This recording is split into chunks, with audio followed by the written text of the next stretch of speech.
Hey, what's up YouTube? I'm Chris, and today we're going to be doing an oil change on a 2017 Subaru Forester with a 2.5 liter non-turbo engine. This is the oil we'll be using, 0W20 and an M1-110A oil filter from both from Mobil 1. We'll actually be using what's called the vacuum method. What's nice about the vacuum method is that it's super easy because you stick this system inside the dipstick and it sucks the oil out of the engine instead of having to get all messy underneath the engine. So I'll show you how easy this system is. It's a little pricey. I want to say I paid about $100 or a little over $100 for this system, but I have multiple cars that I use it on, and I have to say that I really can never go back to getting underneath the car, putting it on ramps, getting messy with the oil drain plug.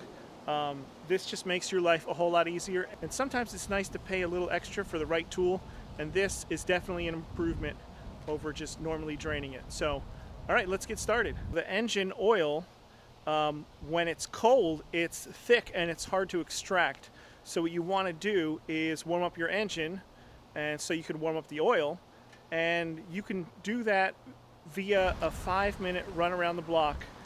That'll give your oil enough time to warm up and be a little bit more fluid. One of the tricks that I like to do before I pull the oil from the engine is I'll actually measure how much oil is currently in the engine, because we want to make sure we get it all out. And the reason for that is because you have these hash marks on the vacuum canister, and that tells you how much oil you've pulled from the engine.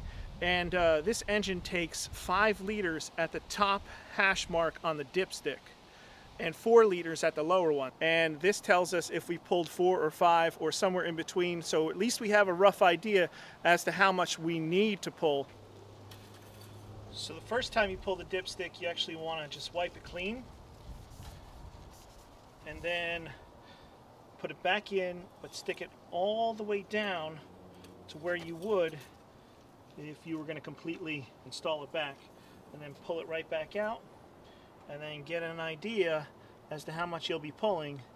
And from the looks of this, it's a little bit over the low mark. Yep, we're looking at about 4, so put that back on for now. First thing we're going to do is loosen this oil filter. Got a little oil filter wrench here, super adjustable.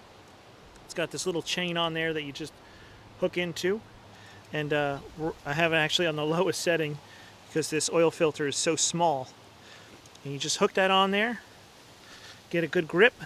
You don't have much room to work with in here. Once you get it started, you should be able to continue removing it with your hand. This is why you never want to put your oil filter on super tight, because it just makes it that much more difficult to remove later on. It's all loose. So we're actually going to leave that there the way it is right now. I'm going to show you a little trick that I use. So we take our new oil filter, crack that open, get that out of the box, and then take your old oil filter, carefully flip that over, and get that upside down in that new box. What we can do here is just clean up a little bit. You don't have to go too crazy, because in the grand scheme of things, this is not a lot of oil here. So just one quick wipe with one of these really good non-lint leaving paper towels. You want to wipe that oil filter housing area. It's going to sit right on the shiny metal part. So that looks pretty good. And then what I like to do is take our new oil, just turn that upside down. All right, so that cap now has a little bit of oil on it, right?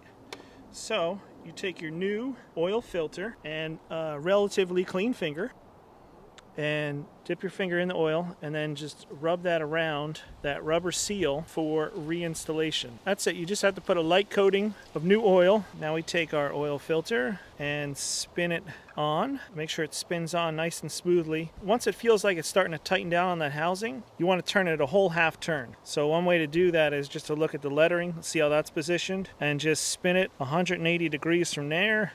which is roughly that, and you're good. That's it. You really don't have to over tighten this. And then we can loosen this up so that we don't create a vacuum in the engine while we are starting to pull our oil from the dipstick tube area. And you can pull the dipstick and set that off to the side for now. It's time to use our Mighty Vac vacuum, and it comes with a couple different tube sizes.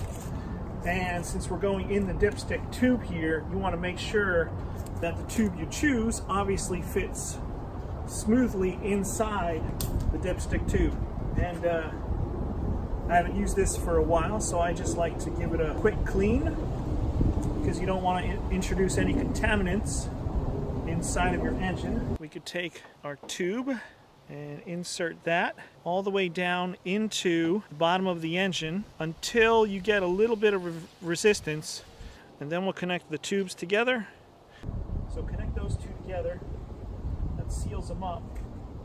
We'll just tip this over, pull this out, give it a little stability. Now pump this 10 times on vacuum. Oil's trying to come out of it already. You can see it's starting to come back up here.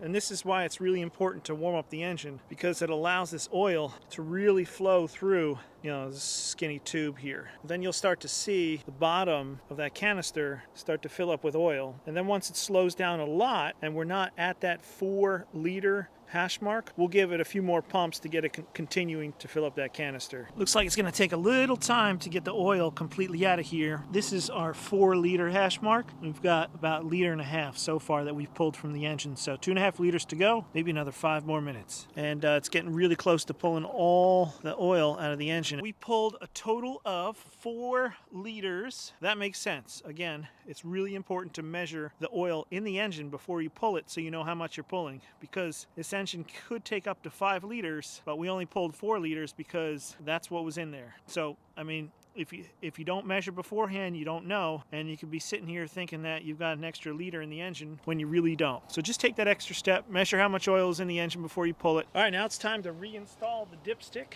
Just give it a clean wipe before you install it back in. Just slide that right back in all the way. There we go. And now we can start adding new oil. We're going to add a total of 5 quarts of Mobil 1 synthetic, and have had 0 issues with it, so I highly recommend it. And I've gone a little over 7,000 miles between oil changes. Take our funnel off now and reinstall our filler cap. Snug that up. With the hood still open, like to get in and fire up the engine. And we want to make sure that all those dummy lights go out, especially that oil one right there. That's important that goes out. Yep, it did. You saw it flicker a little bit there, but it did go out. While the engine's running, you want to get underneath the hood here and make sure you don't have any leaks, specifically around the oil filter, because that's really the only thing that we changed here. Because when you don't take the drain plug off from the bottom of the engine, you really don't have to worry about that leaking. Everything looks good. After you let the engine idle for a little bit, you can turn the car off and let it sit for about 5 to 10 minutes, and then we'll measure via the oil dipstick to see how much oil we have in there and make sure we're in between the min and max hash marks. It's been about 10 minutes now, so we're going to pull. We're going to wipe it off right away first, and then reinsert that down the tube until it sits all the way down, and then pull it back up and see what our reading is. And it looks perfect. It's right below, not sure if you could see that, but it's right below the second hash mark. It's probably tough to pick up. Boom, right there. Sitting right below that hash mark, that second one. So we're good to go. We've got an engine that is filled with oil. All right, now I'm going to show you how easy it is to get the oil that's in the canister out of it. Disconnect this little guy, and let's see if we can clip this in here for the time being. Yep, there you go. So we're going to put this off to the side. There's a little switch on the side of this pump here, right here, that allows you to pump the fluid out instead of extracting the fluid from the engine and putting it into here. So we just hit that switch there, and now we can take this little tube, turn it over, Stick it in the container here, and then we can pump out that fluid while it's still warm and easy to pump out. Alright YouTube, that's it. Thanks for watching, and I hope this video helped you out.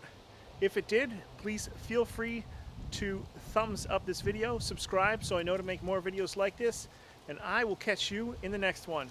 Thanks for watching.